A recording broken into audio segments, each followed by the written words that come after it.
నారాయణ నల్లపుట్ట నల్లధనం చేరవేతకు ఓ డొల్ల సంస్థ నెల్లూరు కేంద్రంగా ఇన్స్పైరా ఏర్పాటు.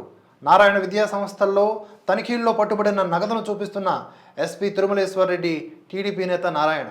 ఇక్కడ నారాయణ కోట్ల మంది విద్యార్థుల్ని, నారాయణ కానీ శ్రీ చైతన్య ఎవరైతే కోట్ల మంది లక్షల మంది విద్యార్థుల జీవితాలతో చెలగాటం ఆడుతూ ఉన్నారు.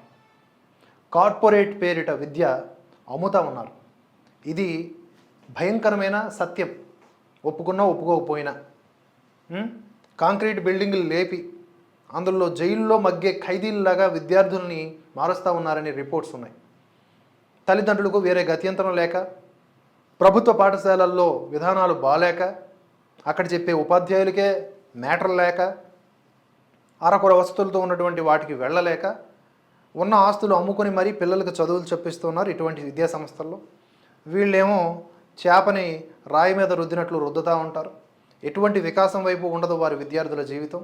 కేవలం ఏదో యాంత్రికంగా అలాగా ప్రతి విద్యార్థి ఎవడు మాట్లాడినా ఇంజనీరు, డాక్టరు ఇలా అని మాట్లాడుకోవడం తప్ప ఈ దేశానికి ఉపయోగపడేలాగా ఏం సాధిద్దాం, ఒక శాస్త్రవేత్తలా ఎలా మారుదాం, ఉన్న అవకాశాలు ఏంటి, ఏ అంశాల్లో దేశానికి సేవ చేయొచ్చు, మనము బాగుపడవచ్చు, ఇలా ఎవరూ చెప్పరు. మోరల్ వాల్యూస్ లేనటువంటి విద్య వైద్యము అనేది ఎప్పుడు కూడా ఇక్కడ ప్రధానంగా ఉచితముగా ఉండాలి. అది సేవకు సంబంధించింది. కానీ ఆ రెండే ఇప్పుడు వ్యాపారమై కూర్చున్నది. విద్య వైద్యం పెద్ద వ్యాపారమై కూర్చుంది.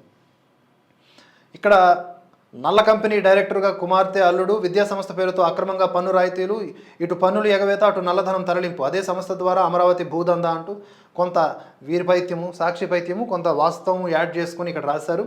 ఈ నారాయణ పైన చేస్తున్న దాడిగా, వైకాపా చేస్తున్న దాడిగా అక్కడ ఈనాడు పత్రిక ప్రచురిస్తూ ఉంది.